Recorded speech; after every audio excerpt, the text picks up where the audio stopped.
લીધી નથી। અહીંયા 15 જેવા મકાનો છે, તો શું આ લોકોને કાયદો લાગુ નથી પડતો? આ અધિકારીઓ શું કરવા માંગે છે? તંત્ર અને કંપનીઓ બંનેનું જોડાણ છે, એનો સીધો અર્થ છે કે આમાં ક્યાંક ભાગબટ્ટાઈમાં જોડાયેલા હોય છે કે હવે ચેતી જાજો, શું સહમતિની તમારે જરૂર નથી પડતી? કોર્ટમાં લઈને જશું અને તમારી સામે અમે કેસ કરશું। નમસ્કાર મિત્રો, મારું નામ વીરુભાઈ આહિર। આજે હું અને રામસિંહભાઈ ચોખંડા એક એવા ખેડૂતની મુલાકાતે આવ્યા છે કે જેની બાજુની અંદર કેપી એનર્જી દ્વારા એક મોટું વિન્ડ ટાવર ઊભું કરવામાં આવ્યું છે। આ ખેડૂતના ખેતરથી 50 ફૂટ જ માત્ર દૂર છે।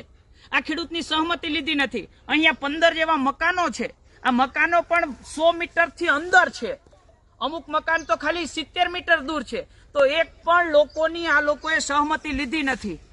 તો શું આ લોકોને કાયદો લાગુ નથી પડતો? અને જોવા જેવી વાત તો એ છે કે આ ખેડૂત દ્વારા મામલતદાર સાહેબશ્રીને વારંવાર રજૂઆત કરી, 2 મહિનાથી અરજી કરે છે, છતાં તંત્ર આ ખેડૂતની વારે આવતું નથી। આ અધિકારીઓ શું કરવા માંગે છે?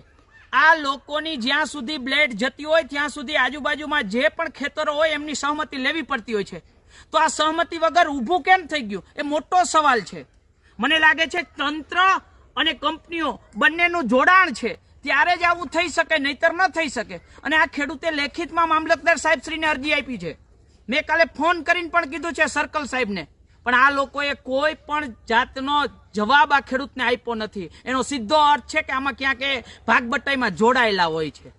અને હવે તો અમને તંત્ર ઉપર ખૂબ રોષ છે, કારણ કે આ અમારી અરજીનો એ જવાબ નથી આપતા। અને 2 દિવસની અંદર મામલતદાર સાહેબને કહું છું કે આ બધા જ ખેડૂતને લઈ અને હું તમારી સામે ઉપવાસ ઉપર બેસી જવાનો છું।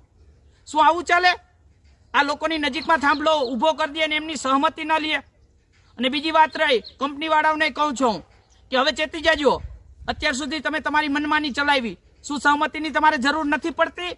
અમે પણ કાયદો જાણીએ છીએ, તમારે કેટલા નિયમની અંદર રહેવું પડે ને અમને પણ ખબર છે। અને આ જે નિયમ છે અમે કોર્ટમાં લઈને જશું અને તમારી સામે અમે કેસ કરશું।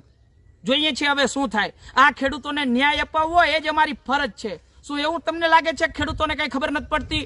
અરે ખેડૂતોને બધી ખબર પડે છે, પણ તમે ધાક ધમકીથી ડરાવી અને આવું બધું કરી જાવ છો। શું તમારી ફરજ નહોતી ખેડૂતની સહમતિ લેવાની? આ એમની ખાતેદાર જમીન છે।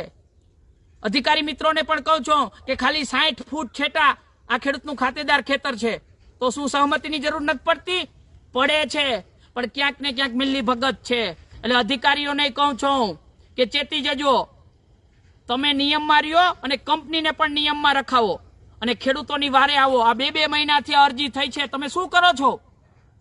કંપનીનો ફોન આવે એટલે સીધા ખબ ધોઈડા આવો છો। ખેડૂતની વહારે કેમ નથી જતા? એ બિચારા નાના અને ભોળા છે, એટલે હું લઈને આવું છું મામલતદાર સાહેબ પાસે ખેડૂતોને। જોઈએ છે હવે શું થાય। જય જવાન, જય કિસાન।